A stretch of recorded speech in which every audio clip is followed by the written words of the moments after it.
আলুর চিপস খেতে সবাই কিন্তু কম বেশি পছন্দ করে, আর বাড়িতেই যদি আলু দিয়ে এত মজার চিপস বানানো যায় তাহলে আর দোকানের চিপস খেতে কারই বা মন চাইবে। নমস্কার বন্ধুরা, জয়ের রান্নাঘরে সবাইকে আমন্ত্রণ জানিয়ে আজ আপনাদের সাথে শেয়ার করব আলুর চিপস। আর এই আলুর চিপসের জন্য শুরুতেই আমি আলুগুলোর খোসা ছাড়িয়ে নিয়েছি। যেহেতু নতুন আলু তাই চামচ দিয়েই কিন্তু সহজে খোসাগুলো ছাড়িয়ে ফেলতে পেরেছি।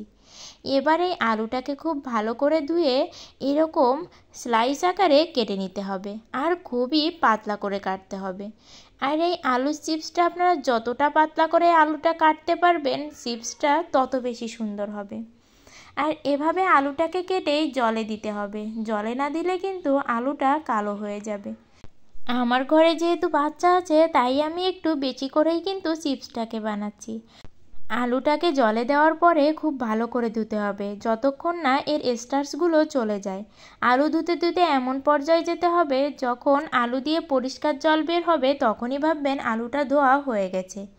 এবার আমি চুলাতে কড়াই বসিয়ে বেশি পরিমাণে জল দিয়ে নিলাম। সেই জলের ভিতরে আমি 4 চামচ লবণ দিয়ে নিলাম। লবণ দিলে কিন্তু চিপসটা খেতে বেশি মজা লাগবে। লবণ দিয়ে জলটা একটু গরম করে নিতে হবে। আর ঠান্ডা জলে আলুটা না দিয়ে জলটাকে একটু গরম করেই এর ভিতরে আলুটাকে সেদ্ধ করতে দেবেন।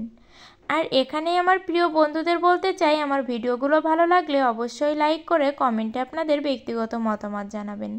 আর আমার চ্যানেলটি সাবস্ক্রাইব করে পাশের ঘন্টাটি বাজিয়ে অল অপশানে সেট দিয়ে রাখবেন। আর এখানে খুব বেশি সেদ্ধ করলে কিন্তু হবে না। যখন দেখবেন জলের রঙটা একটু ঘোলাটে হয়ে এসেছে আর আলুর রঙটাও একটু পরিবর্তন হয়ে গেছে তখনই এটাকে নামিয়ে নিতে হবে। আর এভাবে আমি নামিয়ে নিয়ে জলটা ঝরিয়ে চলে গেলাম ছাদে। আর ছাদে তো এতটা রোদ্দুর ছিল যে সবাই মিলে দিতে হচ্ছিল, তাই যে যার মতো ছাতা নিয়ে কেউ আবার ওড়না মুড়ি দিয়েও এরকম আলুর চিপসগুলো রোদ্দুরে দিচ্ছিল। আর এতটাই রোদ্দুর ছিল যে আমার দুদিনের রোদ্দুরে কিন্তু আলুটা বেশ ভালোভাবেই শুকিয়ে এসেছে। কতটা শুকিয়েছে সেটা শব্দ শুনলেই বুঝতে পারবেন।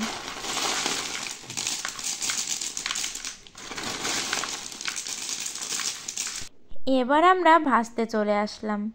দেখুন কতটা সুন্দর হচ্ছে দেখতে, আর এটা খেতেও কিন্তু আরও মজা। এর ভিতরে যদি আপনারা হালকা একটু বিট লবণ ছিটিয়েও খান তাহলেও মজা পাবেন। এছাড়াও আপনারা কিন্তু চাট মশলাও বানাতে পারেন। আমি অলরেডি চাট মশলা তৈরির জন্য মশলা রেডি করছি, আপনাদের সাথে অবশ্যই এই চাট মশলার রেসিপি শেয়ার করব। আর এই যে কথা বলতে বলতে আলুগুলো ভাজি করা হয়ে গেছে, দেখুন কতটা সুন্দর হয়েছে। আপনারাও বাড়িতে এই প্রসেসেই বানিয়ে খাবেন। সবাই ভালো থাকবেন।